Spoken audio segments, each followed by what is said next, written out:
The number one thing that is wrong with the American diet is seed oils. These omega-6 oils. These are the oils that drive insulin resistance. And when you control insulin and you control autophagy, something very interesting anti-aging wise happens.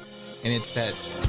Welcome to the School of Greatness. My name is Lewis Howes, a former pro athlete turned lifestyle entrepreneur. And each week we bring you an inspiring person or message to help you discover how to unlock your inner greatness.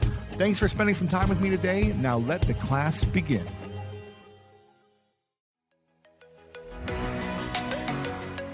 Welcome to this special masterclass. We've brought some of the top experts in the world to help you unlock the power of your life through this specific theme today. It's going to be powerful, so let's go ahead and dive in.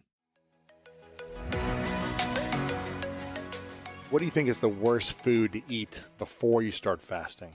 Like, what's the worst thing you could do where it's kind of doesn't matter that you fasted because you just had this, and this, 16 hours ago? A bunch of fried stuff, especially like French fries. Yeah. From a restaurant, especially because they use such bad oils. And what you find from fasting is that sometimes it's effortless and sometimes you're just have gnawing hunger the whole time. And the gnawing hunger, it's your fault. It's what you ate before the fast. Interesting. So in Fast This Way, I teach about these 6 big categories of food that are likely to cause cravings for you. And they don't all cause the same intensity of cravings, but these are foods that aren't as good as we think they are. Because we have anything you're going to eat has 3 things in it, and most nutritionists only look at 2. And I'm not picking on nutritionists specifically. Dietitians are even worse. I'll pick on them. These are the guys who feed you Jell-O with NutraSweet in the hospital. But there's calories in food, and some types of popular wisdom say, well, eat food with less calories. Guys, calories are energy. Energy is what you want. And to say that you are somehow going to feel really good on a low-calorie diet, it does not work. As a 300-pound guy who's lost way more than 100 pounds, I'd say I'm a 200-pound guy now, but you go low-calorie, you lose 20 pounds, gain 30, lose 30, gain 40. It does not work. It makes you miserable, and it makes you just cranky. So what's the solution? Calories. What's the solution then? Well, the solution is you actually eat enough calories, and you eat the right kinds of calories. So let's assume your food has some energy in it. The second thing food has, it has nutrients. So it has vitamins and minerals and stuff like that. This is good. Now, most of the time we stop there and say, okay, you should eat more of this because it has, for some reason, some people say less calories and other people say more nutrients. But the third bucket is what matters. The third bucket is anti-nutrients or toxins. And it's not like any food is perfect, but some have more or less calories, some have more or less nutrients, and some have more or less anti-nutrients. And if you pretend like they don't exist, which is how most nutritional stuff is written, so eat this because it's packed with this, ignoring the fact that you could literally have a bowl of cyanide, and if you put some vitamins in it, they'd say, well, it's low calorie, it's high in vitamins, you should eat that. And so I teach people in Fast This Way, look, here's the things to look for. If you eat that, you're probably going to have a miserable fast with low energy cravings and be cold. But if you don't eat that, you're going to have a much easier fast. And then you start to realize, wait a minute, maybe I'm going to choose foods that don't make me hungry as soon as I finish eating them. And if you master that, even when you're not intermittent fasting, you're going to have lunch. And instead of wanting a snack at 2, you're like, I'm actually full until dinner. I just don't want to eat. So I don't think about eating. I don't reach for the cookies. Yeah. So instead of willpower, it's just biology. It's so much easier that way. What would you say would be the top 3 foods if you could only have 3 that you would eat before a fast, whether 16-hour or 24-hour? It would be definitely grass-fed steak. There is nothing more satiating than animal fats or butter. This stuff, it's full of nutrients as long as it's grass-fed. If it's industrial, it'll actually give you cravings. It's not good to eat industrially raised animals. So the idea that meat is good or bad, you got to know what meat, how's the animal treated, and all that. It matters. I wish that it didn't matter. I wish you could just eat gravel, but it doesn't work. So this is something that is the most satiating. Something with a lot of soluble fiber in it. You can do broccoli if you want to. You can do some vegetables, preferably cooked. Not all vegetables are going to have the same effect on you. So I talk about things like how the nightshade family of vegetables, which have been a core part of the bulletproof diet, like, guys, watch out for that. If you eat bell peppers, you're probably going to feel different than if you eat cabbage. In fact, you'll feel very different. And when I say that, most people go, oh, wait, I guess that might be true, but we've just never thought about it. Different in a not feeling as good with the nightshades? Bell peppers are in the deadly nightshade family. They're clearly not deadly, but they cause inflammation in many people. But in others, they handle it pretty well. Right. So I'm like, watch out for that. But for me, I would say, give me some vegetables, give me some steak. And then the other thing that's going to be really good is anything with fat, dark chocolate, guacamole, things like that. A salad with a really heavy dressing with real olive oil, not the fake stuff, and with some extra MCT oil in it and some extra avocados on top. So give me the good undamaged fats, not a lot of seed oils. Give me some protein and give me some vegetables. You do that and you can cruise all day long. But if you say, oh, instead, I'm going to insert some kind of fancy raw kale salad, kale gives a lot of people cravings. In fact, it's not very good for you at all. In fact, have you ever eaten a huge kale salad and then been, I'm so full, I'm so satisfied, I'm just bursting with energy, I'm not going to be hungry for 4 hours? No. even if you're covered in bacon, it still doesn't work. Kale has stuff in it that pisses your body off. It really does. And it's just how it is. It doesn't taste that good either. But even if you like the taste of it, it's not particularly a strong health food. There you go. And how does, from all the research that you've done, obviously you've tested this for 10 years personally, but from the research and the science, how does fasting the right way play a role in anti-aging in your life and other people's lives? The number one thing fasting or intermittent fasting regularly will do, and remember, it doesn't have to be a super long one. 14 hours can start, 16 hours is good. We're not talking heavy duty, living in a cave kind of stuff. And that will stop you from having insulin resistance. When you have insulin resistance, it means that insulin levels go up and your body can't hear them, so they go up higher. When your insulin is higher, your all-cause mortality goes up. In other words, your chances of dying from every disease you can think of happens.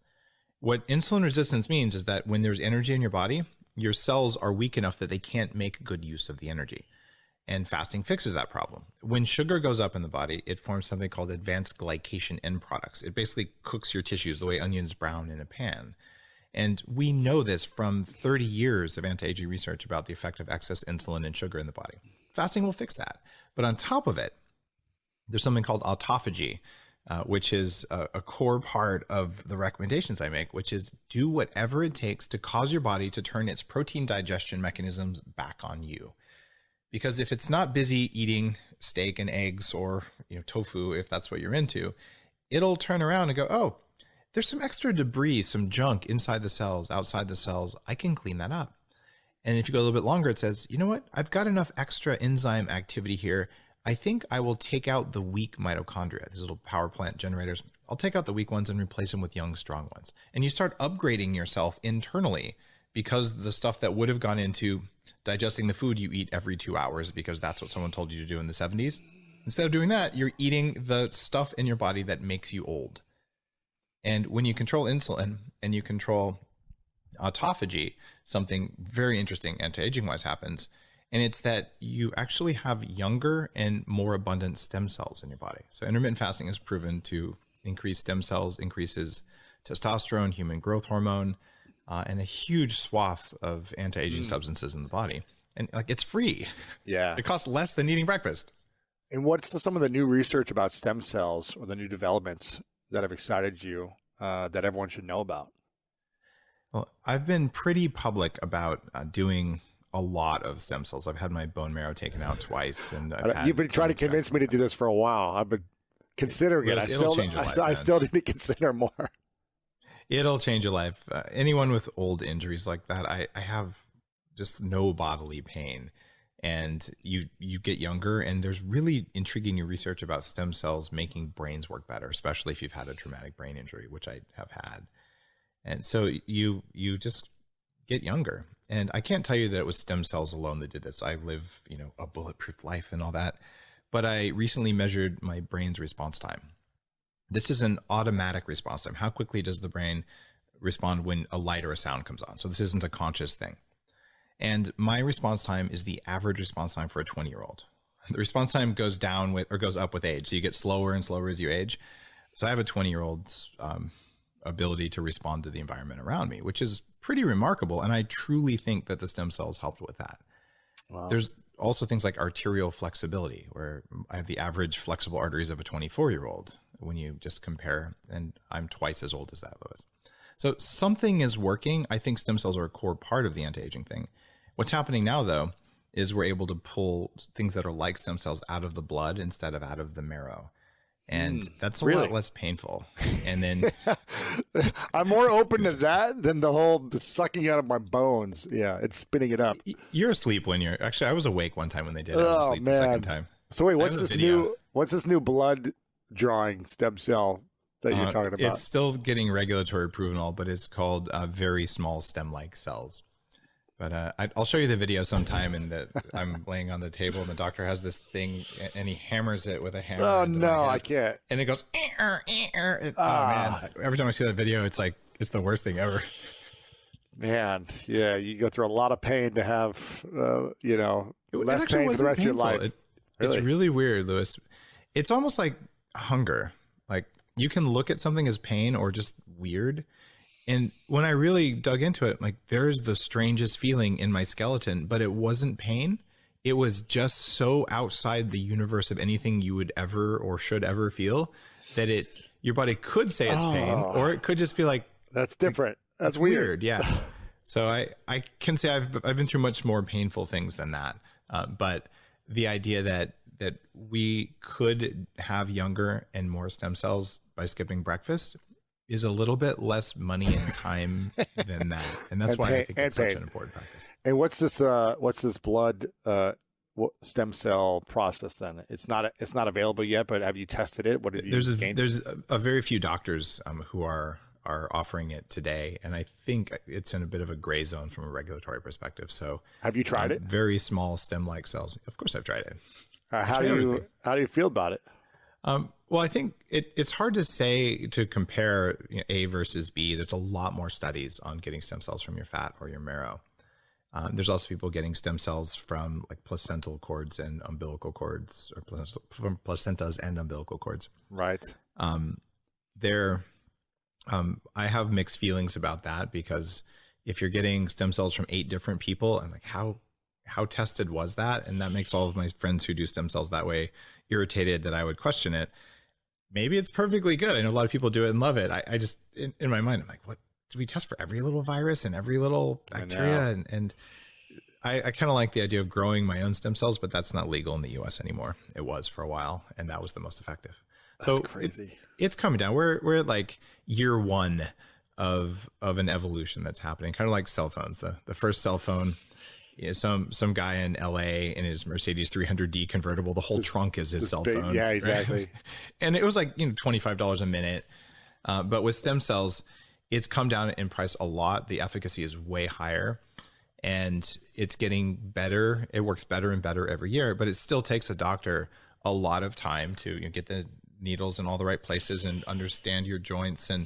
But man, it's a couple hours of relatively minor discomfort, but then you're better for decades. It's a really big deal, Lewis. And I'll tell you, if you fast before you do that procedure, you have less insulin resistance, you have a working metabolism. Everything you can do in a hospital, whether it's a surgery, whether you get in a car accident, whatever, everything goes better if you just have a strong metabolism. And so like, what do we all need right now? We want more resilience. Resilience comes from biology.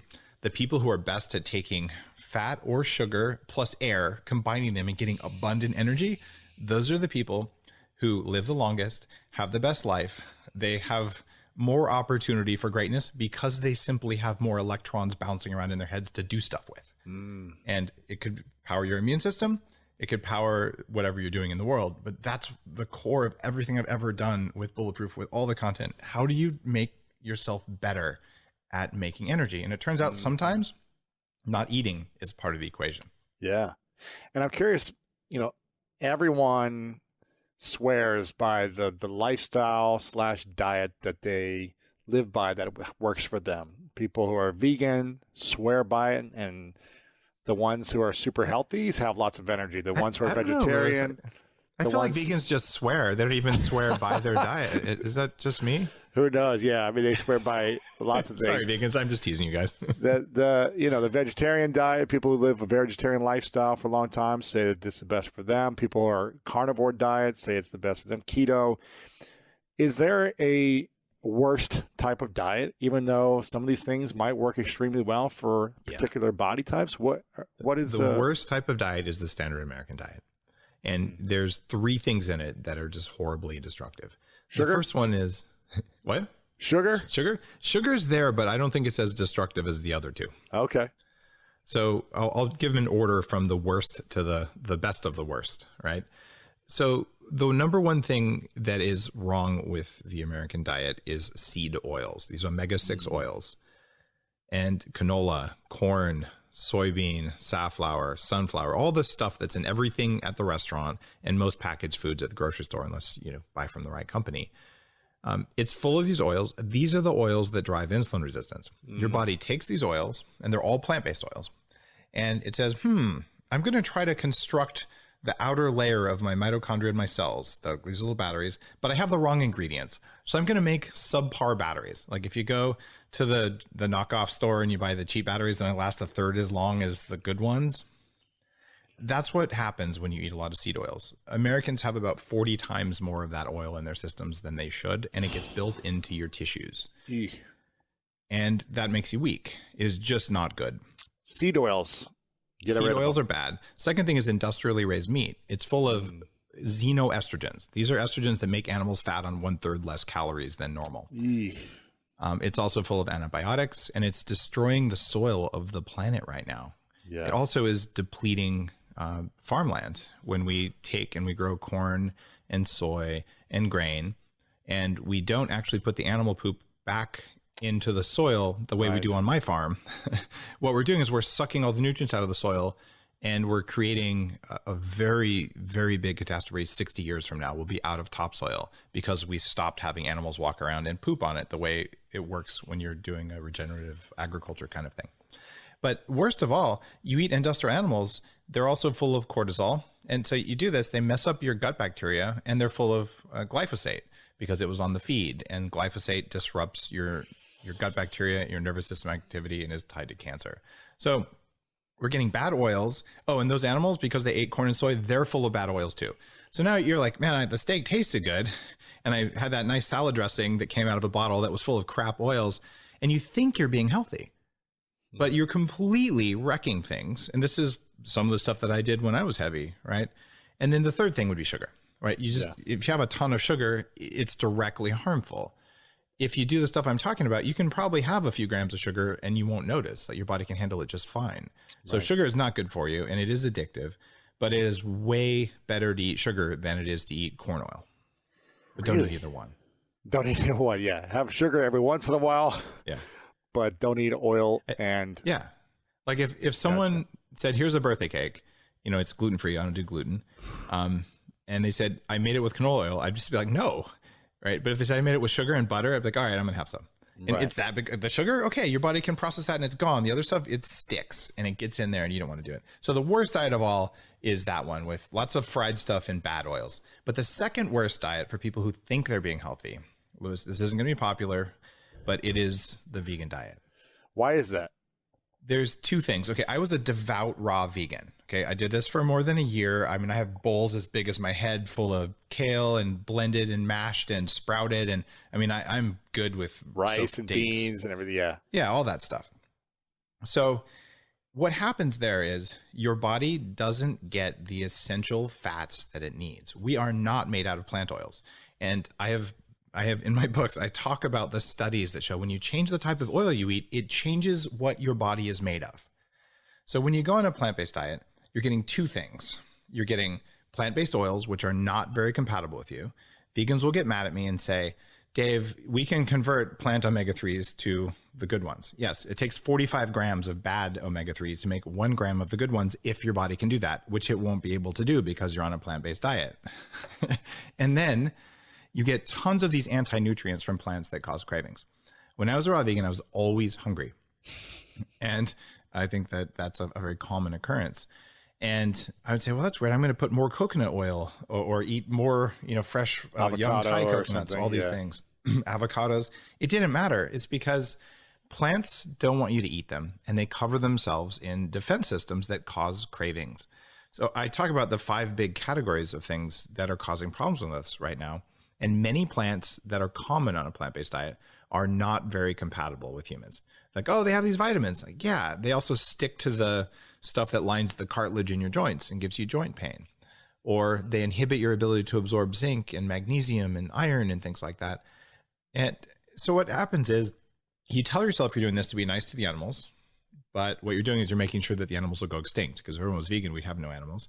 And then 2 generations later, we'd all be extinct because we'd have no animals to make soil. Because you can't grow carrots without animal poop at the end of the day. You can do it for 20 years, you can do it for 30 years, but eventually you have to build that soil back up. This show is sponsored by BetterHelp. Life doesn't come with a user manual. So when it's not working for you, it's normal to feel stuck or frustrated. Therapists are trained to help you figure out the cause of challenging emotions and learn productive coping skills. It's the closest thing to a guided tour of the complex engine called you. BetterHelp offers all of the benefits of in-person therapy, plus it's more convenient, more accessible, and more affordable. Online therapy helps me with clarity in my relationships, the next steps in my business and my life, or even just those moments where you're feeling down. So when I don't have a user manual that can give me all the answers I need, I can at least have help working through any problems quickly. It's so healing to face your challenges head on, and having help from BetterHelp is a game changer. As the world's largest therapy service, BetterHelp has matched 3 million people with professionally licensed and vetted therapists, available 100% online. Plus, it's super affordable. Just fill out a brief questionnaire to match with a therapist. If things aren't clicking, you can easily switch to a new therapist anytime. It couldn't be simpler. No waiting rooms, no traffic, no endless searching for the right therapist. Learn more and save 10% off your first month at betterhelp.com/Lewis. That's BetterHelp.com/Lewis. So what's happening on a plant-based diet is the wrong fats and lots of anti-nutrients. And that combination is kryptonite for people. And I've had tens of thousands of former vegans go bulletproof. And part of the reason I made the bulletproof diet was because I did harm to myself, including additional food allergies and worse hypothyroidism as a result of being vegan. And in terms of animal cruelty, I calculated deaths per calorie from eating a pound of grass-fed steak every day, which is a lot. You don't need to do that unless you're on the carnivore side of things, which there's an argument for that. But if you do that, and the cow is grass-fed and local, unless the cow stepped on a frog, you kill less than 1 animal per year in all of your food. But if you eat boxes of processed soy nuggets, you disrupted the lives of whatever was going to live on that land and whatever the tractors killed. And so the number of deaths per calorie is way higher for any grain product and anything other than basically fresh picked vegetables because of habitat destruction and tractor kills. And like, I asked a monk this in Tibet. I'm not dogmatic, but I want to do what works. So I like to minimize suffering, buy from a local farmer, eat less meat, but make it grass-fed, and eat very good fats. And if you do that, you'll never have a craving during a fast. And if you don't believe anything I say, you can still be plant-based or vegan, and you can still be standard American diet. Dave, I like my industrial animals, go screw yourself. Just do intermittent fasting and you'll still improve. It works for any diet out there. And I'm happy to share the knowledge. And I've moved a lot of information. There's 3,000 blog posts and stuff like that. But what I want people to do is figure out the foods that are compatible with your biology. And if you're one of the small percentage of people who's like, you know what, a vegetarian works for me. I know people, it really does. They eat some eggs, they eat some cheese, they eat a substantial amount of butter, and magically that really works for them. And that's okay. Right? But if it doesn't work for you, don't tell yourself it's supposed to work so you'll do it even more. That's the mistake that I made. Are you friends with some vegans that you've had these conversations with, or like Rich Roll or anyone like that? I haven't had Rich on the show, but I would totally do that. And I've certainly had conversations with vegans a lot. And there's kind of 2 mindsets there. One of them says you're doing it for your health, right? The evidence does not support that. And here's what's really going on. And it's intimately tied to fasting. There's a compound in the body called mTOR, and you've probably talked about it on the show before. mTOR is a signaling molecule that says grow. It says, build muscle, build tissue. And when you eat protein, a lot of protein, plant-based will raise it, but animal-based raises it much more. So when mTOR goes up, you put on muscle. But chronic elevation of mTOR equals cancer, right? So that's a bit of a problem. So one solution is say, well, I'm going to go plant-based and low protein. The problem with that is that mTOR gets suppressed, but it never goes up. So you get frailty. Like these are the people who break their hips. These are people who have the vegan sized pants for men. They're like little stick legs, right? You don't want to be there, right? So what's the solution? Well, don't eat for a while, then work out, and then eat. And what's neat is that mTOR is like a spring. You can push it down. And when it's down, it's good, except if it never goes up, it's not good. So when you push it down, there's 3 things that we know of that suppress mTOR. And this is how you build muscle and how you account for the difference in outcomes from vegans versus carnivores, let's say. So to suppress mTOR, fasting does it, exercise does it, and coffee does it. So what you do is eat dinner and stop eating around 6. Don't eat after dinner. So you got 4 hours of fasting before bedtime. You sleep for 8 hours. You just fasted for 12 hours. Wait another 4 hours. You fasted 16 hours. You had a late breakfast. But before you eat, do some squats. Go lift. I mean, it can be a very quick workout, just something heavy. And then you eat. And because all 3 of those things push the mTOR down, as soon as you eat some protein, the body says, wahoo, and it spikes the mTOR much higher. And then the exercise has a bigger impact on your tissues. So you got more exercise benefits in less time. Your mTOR was briefly elevated because you only ate once that day or twice that day, and then it goes back down and it stays down. People feel good on a vegan diet because they suppress mTOR, which is driving chronic inflammation. Problem is you do that forever, you never get the muscles and the growth, and then you get the anti-nutrients and you get the bad fats. So it's okay to be vegan for a week. It's probably good for you. But then at the end of that week, maybe you should go carnivore. So cycles are good. And I will tell you, being all keto all the time is terrible for you. Being all vegan all the time is terrible for you. And I've done both. And that's why intermittent fasting is so awesome, because you can eat both vegetables. You can even have white rice. You can have carbs. You don't have to be in keto and ketosis and all that to do fasting. It's cycling in and out. So be vegan for a day, but just don't be vegan for a year and you'll be fine. What are the main plants that we should never be eating then? Okay, real quick. Up until 10,000 years ago, we lived primarily on the leaves of trees, and we ate tubers that grew in the ground, like a sweet potato for a yam. Love those. Yeah, they're actually they're pretty darn good for you. You were actually designed to eat them. And 12,000 years ago, 10,000 years ago, we switched over to things that we had never eaten before. And those were the grains of grasses and beans. Now, the reason we'd never eaten them before is, number one, we didn't need to. There's never been a documentation of an ape eating grass or grains.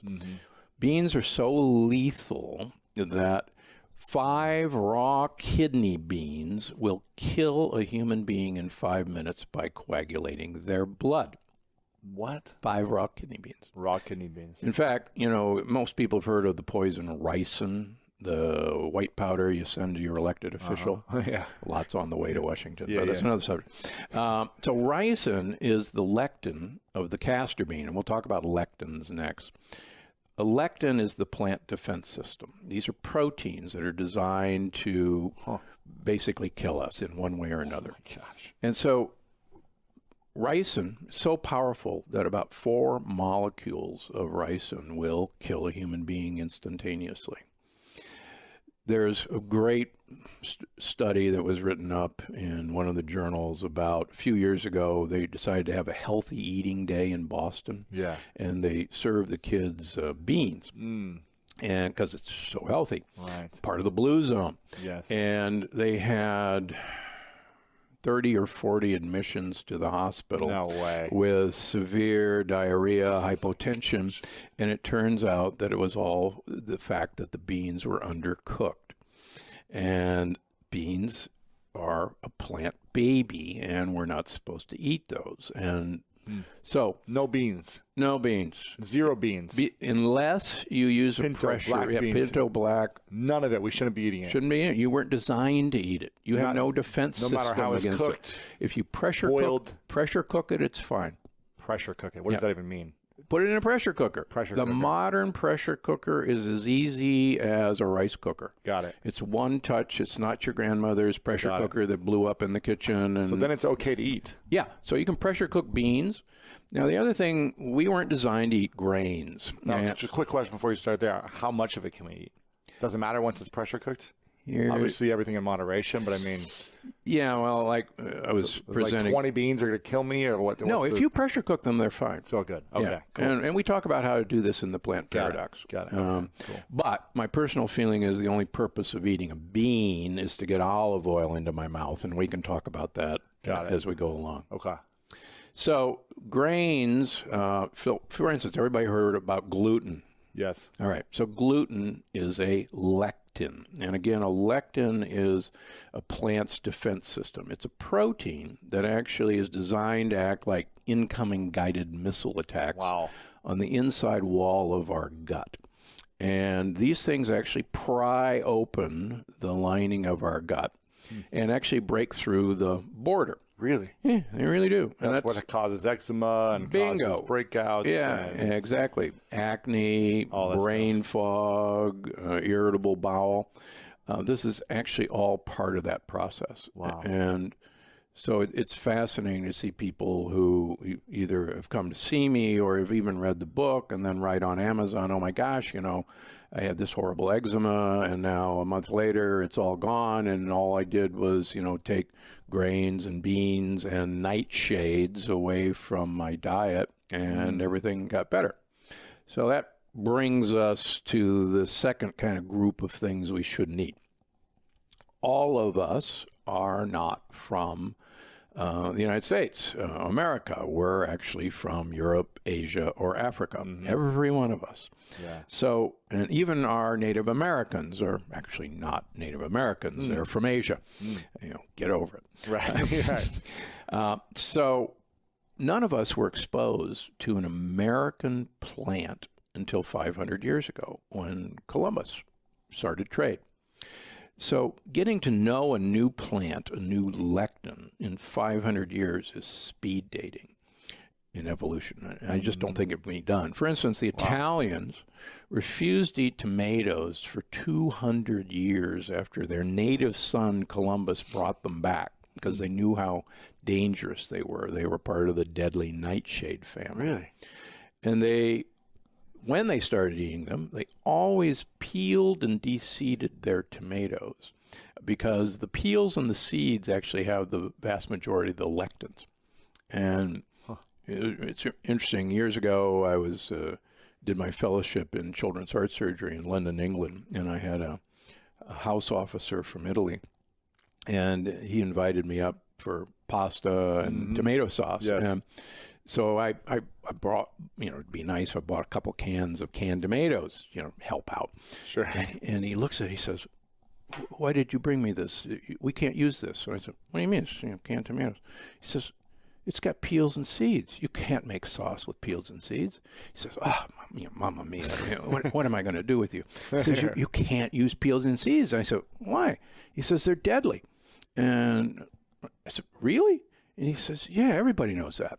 And then I thought back, as a child, my grandmother was French, and she taught my mother that you always peel and de-seed tomatoes before you slice them and serve them. So until I went to Yale, I had never had a slice of a tomato with a peel and a seed. Wow. And this was, this has come from cultures. Yeah. For instance, peppers. Peppers are the same way. They're part of the nightshade family.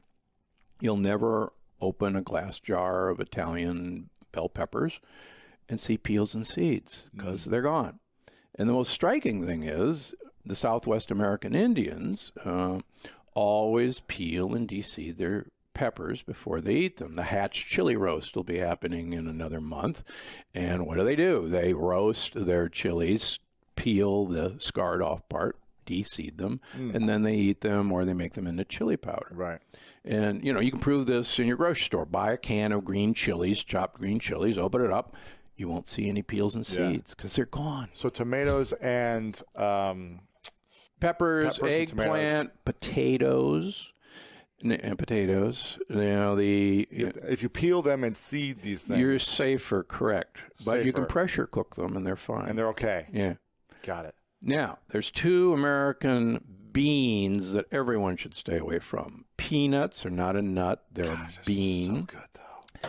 94% of human beings carry a preformed antibody against the peanut lectin.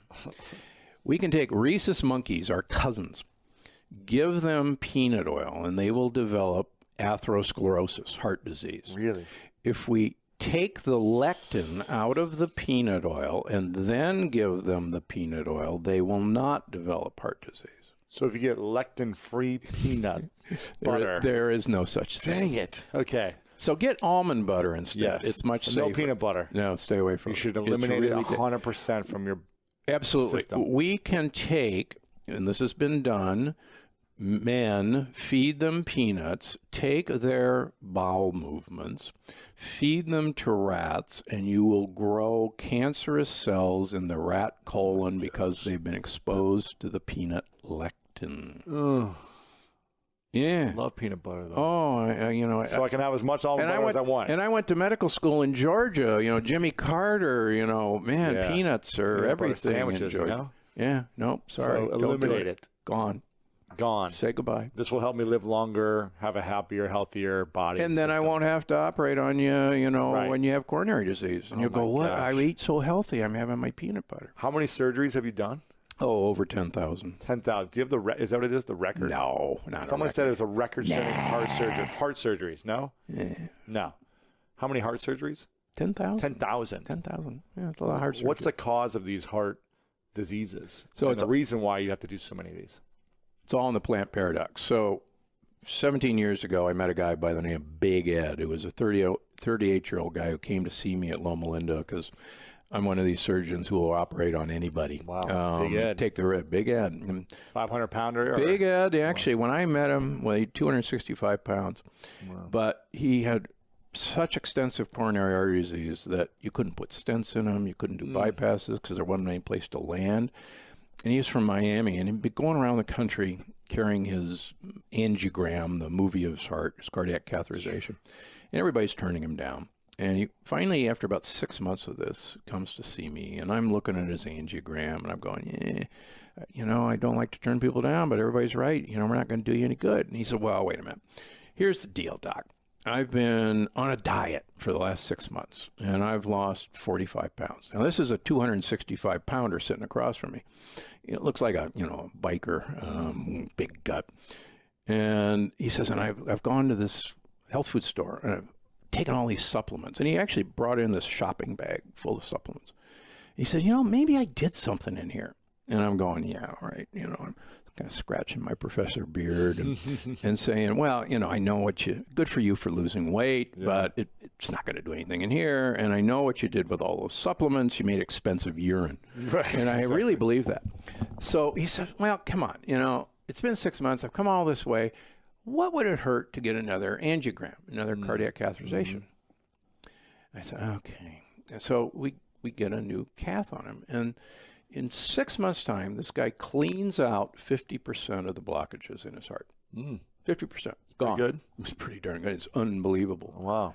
For instance, statistically, on the best statin drug, like Crestor, Lipitor, with the lowest levels of LDL, we scientists at the American Heart Association get crazy if after 5 years your plaque burden has decreased 0.5%. Wow. And we go crazy and we go, oh my gosh, this is a miracle. It's the greatest drug discovery of all time. Right. And we go, really? So this guy, 50% are gone in 6 months. So I actually was so excited, I operated on him and did a 5-vessel bypass. But what if I knew what I knew now, I'd say, hey, great, another year, this will all be clear. Keep going. You won't need the surgery. So I start talking to him about what he did on this diet. And lo and behold, he gets started on this. I go, time out. I said, I had this crazy thesis at Yale University that I did for 4 years back in the dark ages of human evolutionary biology. And my thesis was you could take a great ape, change its food supply, and change its environment and predict you would arrive at a human being. And I actually successfully defended it and got honors, blah, blah, blah. And so I had given it to my parents and went off to be a famous heart surgeon. Sure. And so he's talking about this. I go, wait a minute, this is my crazy thesis. And here I am, this big guy, running, and I had pre-diabetes. You were. Yeah. This is 15 years ago. Yeah, 15 years ago. Yeah. You know, running and eating a healthy low-fat diet. And why did all the doctors seem like they're bigger? yeah, exactly. And, you know, we're given all this advice. And so I called my parents in San Diego. I said, hey, you know, you got this thesis? Oh, yeah, you know, it's in the shrine. Yes. Eternal flame. The whole room of your accomplishments. Yeah, that's right. So I said, send it up to me. So I put myself on my thesis, and I lost 50 pounds my first year. Wow. And I lost another 20 pounds subsequently, and I've taken it off. And then I started putting my patients who, you know, at Loma Linda, who I operated on this program, and their blood pressure went to normal, their diabetes went away, their heart disease didn't come back. And so after about a year of this, I was looking in the mirror on one Friday, and I said, you know, I can't do what I do anymore because I can teach people how to avoid me. So I actually resigned my position. My wife still calls it Black Friday. When was this? 15 years ago. You resigned. I resigned. From doing surgeries from being chairman of heart surgery at Loma Linda. Yeah. Wow. Just because you felt like this wasn't solving the actual It wasn't solving the problem. It was just putting a Band-Aid on it. The surgeries. The surgeries. Yeah. I was just, I was famous for 4-time, 5-time redo surgeries on somebody who kept clogging up their blood vessels. And it's like, you could fix them up, but it's like, okay, they're going to be back in a couple of years. Yeah. So, so I set up an institute in Palm Springs where all I ask people to do is every 3 months, let me take about 10 tubes of blood out of you, and we'll send it to some labs. Have insurance will pay for it. Wow. And see what asking you to eat certain foods does, and asking you to take certain supplements that you could find at Costco or Trader Joe's does. And that resulted in my first book in 2008 called Dr. Gundry's Diet Evolution.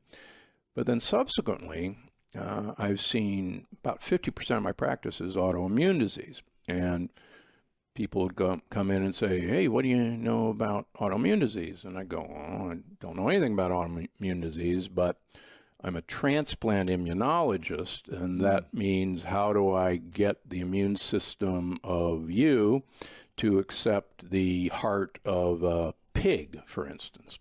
And I'm actually hold the world record for the longest pig to baboon heart transplant, 28 days. That's the world record.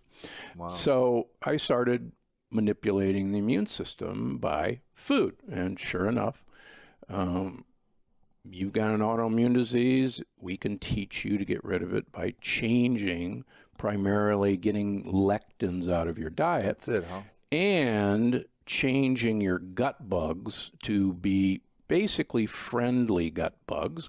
And the friendly gut bugs actually tell your immune system that, hey guys, we're all great down here. We're down at the beach. We're singing Kumbaya, the beautiful bonfire. And your immune system is basically the cops. And the cops go, oh, yeah, we know these kids, great kids. Let's go have a donut. And now, so that's how it's supposed to be. But let's suppose a gang member moves into your neighborhood. Now, all of a sudden, you're putting up bars on your windows, and you got neighborhood watch patrols, and you're shooting guys with hoodies without asking questions.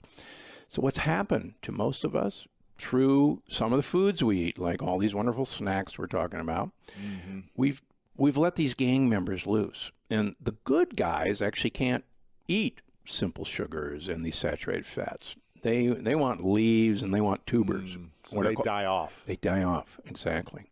So the gang members are running rampant, and now your immune system is going, oh my gosh, the city's taken over by gang members, and we're going to have armed patrols everywhere, and anytime we see anything that looks a little odd, we're going to shoot and ask questions later.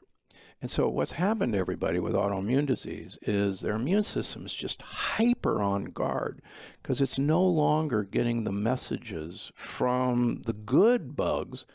Chill out, everything's cool, kumbaya, love, love, love, peace and love. And that's what's happened. And it's so cool to get somebody who can just, change the food they eat. They may not want it initially, but when they start feeling better, they go, for instance, on Monday, young lady, 36 years old, lives out in La Quinta, was sent to me with what's called chronic pain syndrome. Now, a lot of doctors toss this off as, oh, you're crazy or you're depressed or you're just anxious, and you treat them with antidepressants. And she was in constant pain. And it was so bad that she actually had to work from home. Really couldn't move. And she had a kid and a husband. And Right. so she had heard about me. She said, I've heard about you. What do you think? And I said, come on, let's do this. I said, what's happening is that your pain is actually coming from nerve cells inside your gut that are being stimulated by rogue cops, if you will, and they're trying to tell you that you shouldn't move. So let's start. So I saw her a couple of months later in January, February, and I said, how are we doing? She said, the pain's less, but it's definitely still there. So I said, well, just stay at it. If you can feel a difference, don't give up. Yeah. So I walked in on Monday, and I almost didn't recognize her. And I said, she's got a giant smile on your face. I said, so, how you doing? She said, perfect. I said, what do you mean? And she says, do you know what it's like to not have pain? And I said, well, yeah, I do now. She said, I forgot what not having pain feels like. Wow. And it's amazing. She said, I just feel great. It's been so many years, I'd forgotten what, feeling normal felt like. She said, but let me tell you a story. You can't cheat. And I said, yeah, I know that, but how'd you find out? She said, well, there was this office party a couple weeks ago. And all they had some chicken, and they had some nachos, and they had some guacamole. And she said, I noticed that the guacamole had tomatoes in it. Believe it or not, guacamole is not supposed to have tomatoes. Your listeners should realize that guacamole should not have tomatoes. Sure.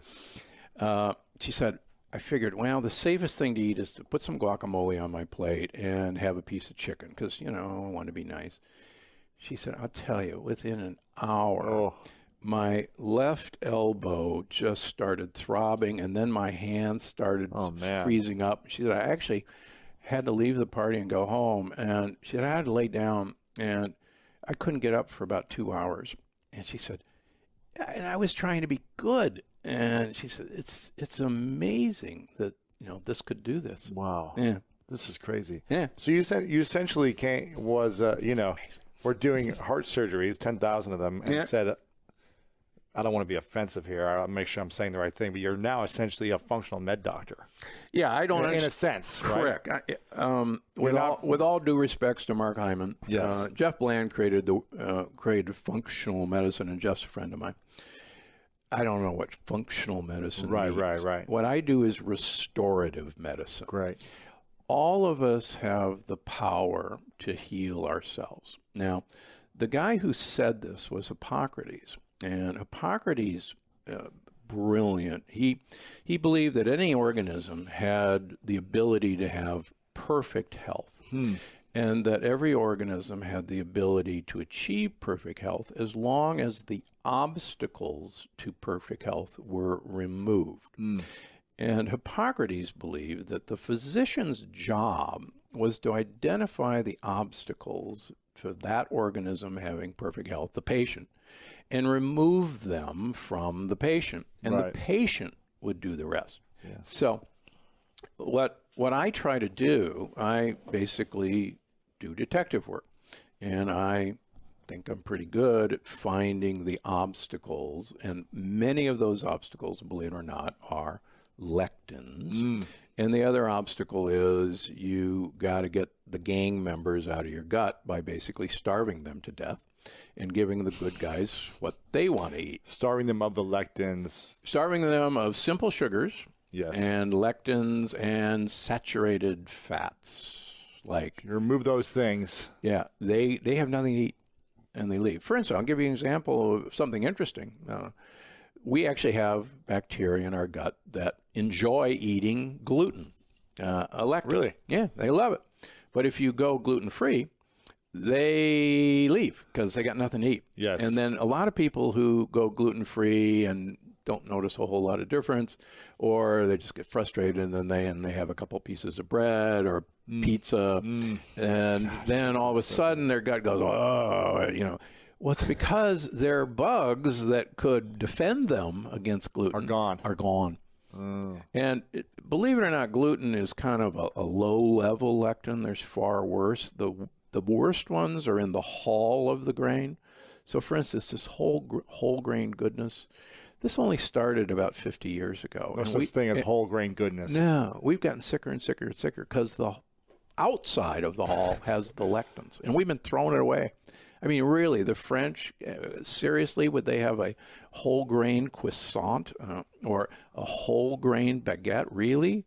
And the Italians, whole grain pasta. Well, now it's appearing on the menus because the tourists want to see it. Yeah. But the Italians would kill themselves. Right. Yeah, the first thing I opened up right here is the most popular nut is not a nut, the peanut. The peanut. Oh, my gosh. And a cashew. A cashew is a nut, too. I can't eat cashews? No. The Amazonian Indians always threw the cashew bean away. What if I manipulate it in a certain way and make it into a sauce? And you could pressure cook it. I can pressure cook cashews. Then I can eat it. Yes, and what stay away from chia seeds. No chia seeds? No. These are all the things people are telling you to eat right now. Of course, and that's why everybody's getting sicker. Chia seeds, there's 2 human studies that show that chia seeds promote inflammation in human beings. What else do we need to be aware of? I used to be a big fan of chia seeds. What do you eat? You eat what you're supposed to eat. You're supposed to eat leaves. You're supposed to eat tubers, like jicama, like sweet potatoes, like rutabagas. You're supposed to eat tons of olive oil. Tons. I use 1 liter a week. Of olive oil. Will you drink it or you're cooking with it? No, I pour it on everything. Oh, really? Yeah, wow. Pour it on everything. The only purpose of food is to get olive oil into your mouth. This is what I told Dr. Oz a few weeks ago. Just think the only purpose of food is to get olive oil in your mouth. In Crete and Sardinia, they use 1 liter of olive oil per week. A Spanish study of 65-year-old people for 5 years, making them use 1 liter of olive oil per week against a low-fat Mediterranean diet. At the end of 5 years, the olive oil users had improved memory compared to the low-fat diet. The women had 65% less breast cancer than the low-fat Mediterranean diet. And they had less heart disease. Liter a week. Olive oil. Liter a week. That's the fountain of youth, huh? Yeah. So, started Food Babe. This was only a couple years ago. Yeah, and I just started writing about things I was really passionate about, and I started to realize I had a knack of asking questions nobody was asking before. Like what were some of the questions? Well, no one had really asked Chipotle, I guess, publicly online, what's in your food? You say your food's with integrity, but what's actually in your food? What are the ingredients? No one had done that. Do some of these companies not show ingredients? I thought they have to show ingredients, don't they? Well, they or don't. Or they hide them, or it's like they really hard to don't. find? Actually, Really? they don't. Not all of them do. And so there's big, huge companies like Papa John's who don't release their ingredients online. However, their competitors like Domino's and Pizza Hut do. Okay. And Chipotle, back then, when I started asking the questions, didn't. Right. And thankfully, because of my investigations, they started labeling their ingredients, GMO or not, and started removing some of the bad ingredients. And they're getting rid of the majority of bad ingredients I wrote about, the ones that were very controversial. When I realized someone as large as Chipotle or Chick-fil-A or Kraft or any of these big companies were listening to someone like me, I knew I could no longer stay at that job. And you started this at the other job that you were doing, right? And then For a year and a half. it started to pick up. Yeah. And I remember when I first heard about you, it was something about Kraft. Like you basically changed the whole thing that Kraft does now. And I want to talk about that in a second. But I also I remember you doing a video, like eating a yoga mat. And then and talking about some word that I can't pronounce. And then later, seeing like 3 months later, seeing Subway come out with a commercial saying they no longer have that ingredient because you were specifically talking about it. And I thought to myself, wow, if one person can create enough of a conversation so that a large company like a Subway or a Kraft or Chipotle or Chick-fil-A listens and takes action to change something, I said, that is really powerful. And you've worked in kind of solving a lot of the issues with Kraft, Subway, Chipotle, Chick-fil-A, and Starbucks, and having them change their ingredients. And what was the thing with Kraft? What actually happened? Well, one of the things I realized as soon as I quit my job, which was the scariest thing ever, by the way, because this was a pure passion project. So I didn't know how to sustain myself when I quit my job. And I was in the house, and I was sitting here, and I'm living in a condo surrounded by the banks that I used to work with in downtown Charlotte, and going, oh my God, I have no boss, I have no job, and I'm a food activist now. Wow, this is crazy. I cannot believe I'm doing this. You know, when you're working on a passion project out, you know, and you're also working in the corporate world, you're not putting your 100% effort into it, even though it's like kind of taking over your world and your thought, and you're sitting at work and you're thinking about your next investigation instead of what you're supposed to be doing. That started to happen, but I was still like straddling these two jobs, you had to take the leap. Right. Yeah. And then when you put your 100% focus in something, wow, the doors just start opening. Sure. And so the first thing I started to investigate was how food in Europe is healthier than the United States. What has happened is Europe has been regulated on a precautionary principle that these chemicals are considered guilty before they're innocent. Here in the United States, they're innocent until proven guilty. And so in Europe, there are several chemicals that are either banned or not used or have warning labels. And one of those chemicals is artificial food dyes. Yellow 5, yellow 6, red 40. They don't use any of them there. Or they're labeled specifically with a warning. They label them with a warning. Okay. So they are banned in certain countries. But in the UK, they have a requirement that you have to put a warning label on it that says may cause adverse effects in activity and attention in children. It's kind of like cigarettes, basically a warning on a cigarette box. Right. But it's a warning on a box of candy or a box of mac and cheese. Like if you were to import a box of mac and cheese from the United States to the UK and sold it in a specialty store, it would have to have that warning. But you know what Kraft did to try to get away without putting that warning?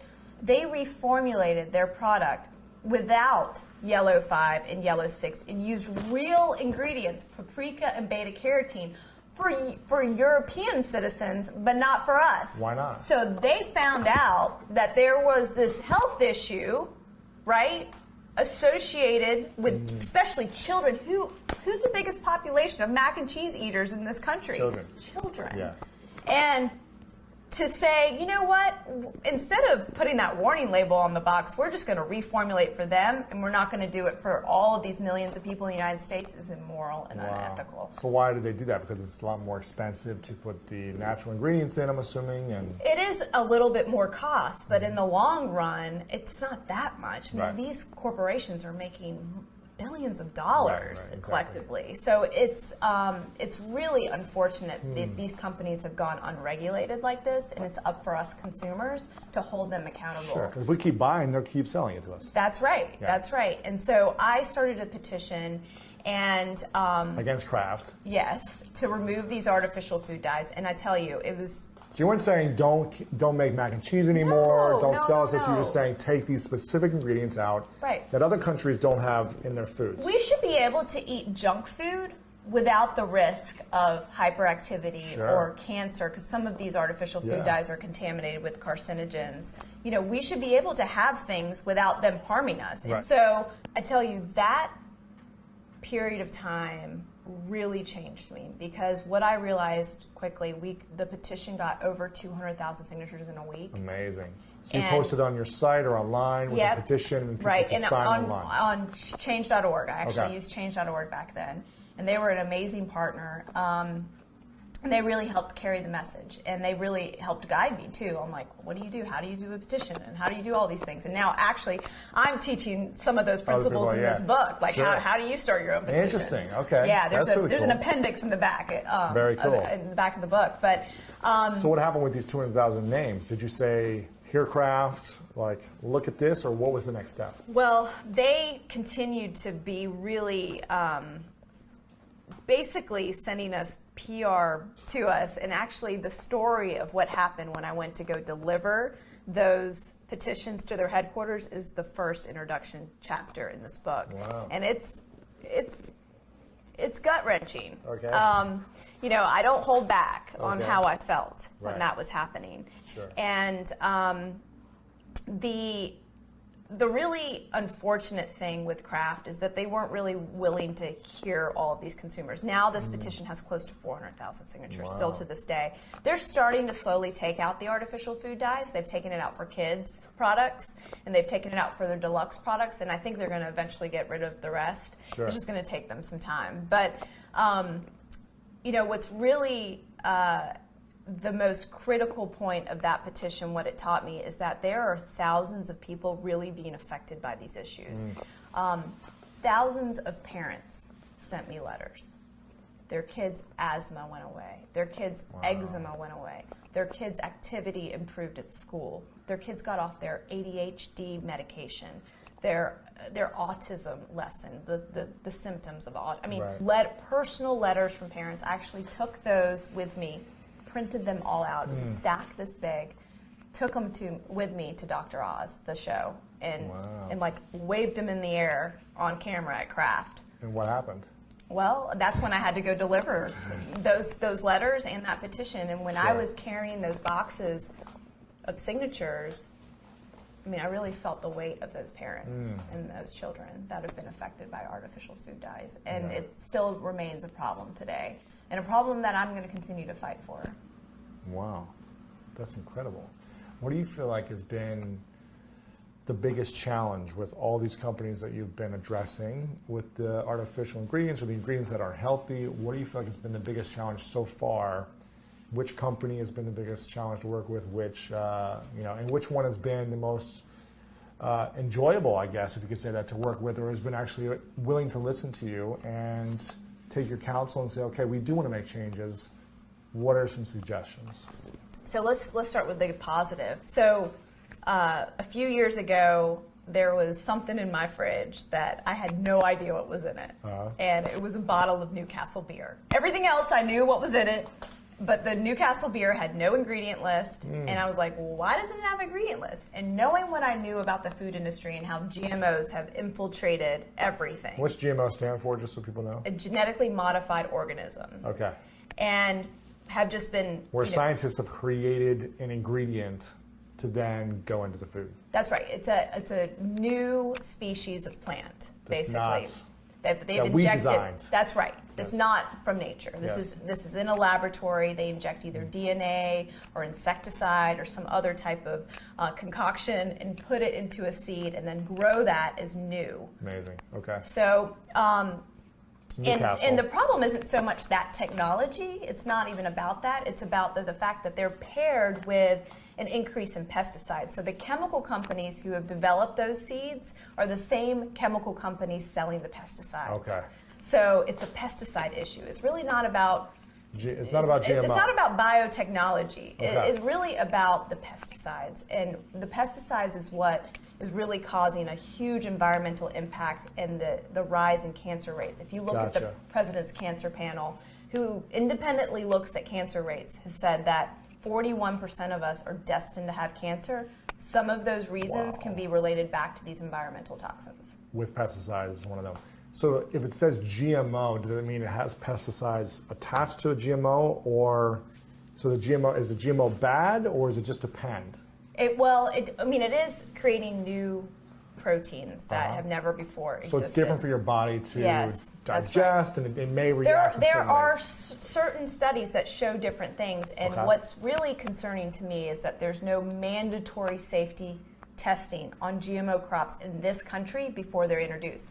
All the other countries around the world, they have this. They require it or they label it, right? Okay. They either say no, you can't sell this here, or you can't grow this here, or we have to label it so consumers have to know. Warning: this may cause certain issues. But here in the United States, these companies are spending millions of dollars to prevent their name from being on there. Like, they don't want us to know that genetically modified foods. I mean, think about it. The Super Bowl is happening, right? It's around this time of year, and think about all of the companies that spend millions of dollars to put their name right there front and center.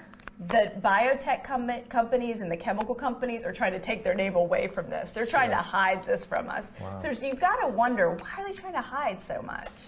I'm interested though. You know, cigarettes, they have a big tax on. I believe here in New York they have a big tax on them to buy cigarettes, and also they have a big warning label, and a lot of them have like people with like cancer on them. It says you will, you know, cigarettes cause death. Even maybe I'm not even sure exactly what they say, but there's big warnings on them. But people still do it.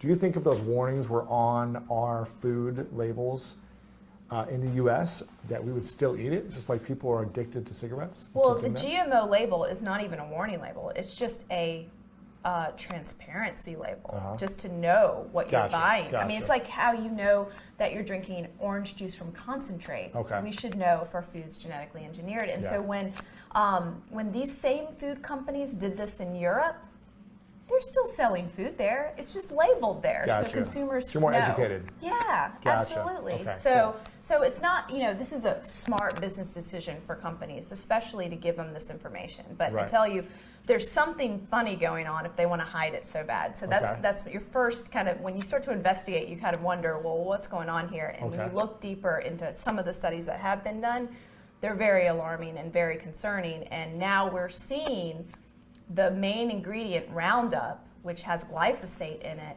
in human breast milk, which is a huge toxin. I mean, linked to autoimmune disorders, cancers, all sorts of things. So this is a huge issue. But going back to that Newcastle beer, tell me about them. I had no idea what was in it. Sure. So I was like, why doesn't beer, alcohol, wine, liquor, why doesn't any of it have ingredient labels? Why can't I know what makes this raspberry flavored vodka or this beer? And so I started to investigate, because it was the one thing that was in my fridge that I wasn't personally drinking. My husband was drinking. I care about his health. And was looking into what was in there. And I remember going, it took me over a year, almost maybe a little bit less or a little bit over a year, to quiz the beer companies enough to even write an article about what I found out about the beer industry. And what I found out was shocking. Most of it had GMO corn added to it, so it's not the basic ingredients of beer, you know, malt, barley, you know, etc., yeast, and water. It had caramel coloring added to it, so they could use a different kind of malt. Just like Starbucks. Yes, just like Starbucks. And it had artificial dyes added to it. It had different types of propylene glycol added to it, which is a derivative of antifreeze. There was things that vegan and vegetarian people would be concerned about. Isinglass, which is produced from a fish swim bladder. Carrageenan, which is linked to intestinal inflammation. So all of these things were in beer that I had no idea what was in it. Because it wasn't on the label. It wasn't on the label. So I felt like this needed to change. That blog post, when I wrote it, went so crazy viral. Millions of people saw it. And I realized that people are really fed up with this. And so I reached out to Anheuser-Busch and Miller Coors. And at first, they wouldn't respond back to me. They gave me the basic mumbo jumbo. Sorry, we're not going to release our ingredients. We're not going to tell you because it's proprietary information. But as soon as I did a petition and got close to, I think, 40,000 signatures overnight. Oh my gosh. They responded. And the first to respond was Anheuser-Busch. And they were, when you asked who was really nice to work with, they were incredible to work with. Wow. They emailed me right away. And I told this whole story on the blog, so if you look at old blog posts, you can read this story. But they emailed me right away, and they invited me to their headquarters to in St. Louis. Yes, and to learn about their processes. Interesting. And look at their ingredients and meet their head brewmasters. So I went and did that on my own dime and dollar. Wasn't consulting or anything like that. I went there and I met with them, and I've been trying to convince them to develop an organic beer that isn't contaminated with any GMO ingredients. So that's interesting. Very cool. Yeah. Okay. Well, are they taking any ingredients out, or are they doing anything different, or is it still the same thing? Well, are they labeling it? Well, they are posting all of their ingredients online now. They've slowly started adding all the beers on there. I think they're almost all the way up there. So if you go to tapintoyourbeer.com, I think that's their website, you can see what's in their beer. And some of the things are, really bizarre, like high fructose corn syrup in my beer. I had no idea. I mean, think about all the people who read packages and avoid high fructose corn syrup, and they had no idea that they were drinking it in beer. Now they do. I hope you enjoyed today's episode and it inspired you on your journey towards greatness. Make sure to check out the show notes in the description for a full rundown of today's episode with all the important links. And if you want weekly exclusive bonus episodes with me personally, as well as ad-free listening, then make sure to subscribe to our Greatness Plus channel exclusively on Apple Podcasts. Share this with a friend on social media and leave us a review on Apple Podcasts as well. Let me know what you enjoyed about this episode in that review. I really love hearing feedback from you, and it helps us figure out how we can support and serve you moving forward. And I want to remind you, if no one has told you lately, that you are loved, you are worthy, and you matter. And now it's time to go out there and do something great.